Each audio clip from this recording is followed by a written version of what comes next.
વડોદરાના રાજકારણમાં અત્યારે એક અજાણ્યો માસ્કમેન ચર્ચાનું કેન્દ્ર બન્યો છે। વોર્ડ નંબર 10માં ભાજપના ઉમેદવારો ખાસ કરીને નીતિન ડોંગા સામે આ માસ્ક પહેરેલા યુવકે મોરચો માંડ્યો છે। વિરોધની એક અત્યંત અનોખી રીત અપનાવતા આ યુવકે નીતિન ડોંગાના કટઆઉટને ઝાડ પર લટકાવી દીધું છે અને તેના પર સિસોટી કૌભાંડનો કટાક્ષ કરતા લખ્યું છે કે સસ્તી સીટી મેં મોંઘી ખરીદી।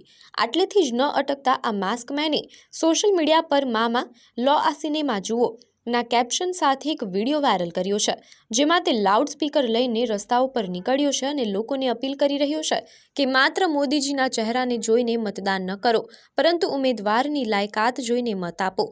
તેના મતે આ ચૂંટણી સ્થાનિક પ્રશ્નોની છે, મોદી સાહેબની નહીં। હાઈટેક પ્રચારના જમાનામાં આ યુવકે QR કોડ અને વિરોધ દર્શાવતા પેમ્ફલેટ્સ દ્વારા ભાજપના ઉમેદવારોની પોલ ખોલવાનું અભિયાન છેડ્યું છે।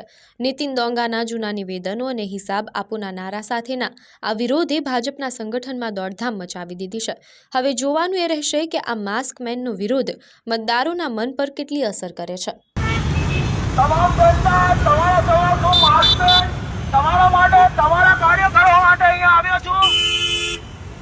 સ્થાનિક સ્વરાજ્યનું ઇલેક્શન આવી રહ્યું છે। 26 તારીખે તમારે મતદાન કરવાનું છે। આ વખતે તમે મોદી સાહેબના નામ પર ખાલી મત ના આપશો। તમને જે સ્થાનિક ઉમેદવાર સારો લાગે એને મત આપો। આ ઇલેક્શન મોદી સાહેબનું નથી, તમારા એક મત આપવાથી મોદી સાહેબની હાર નહીં થઈ જાય।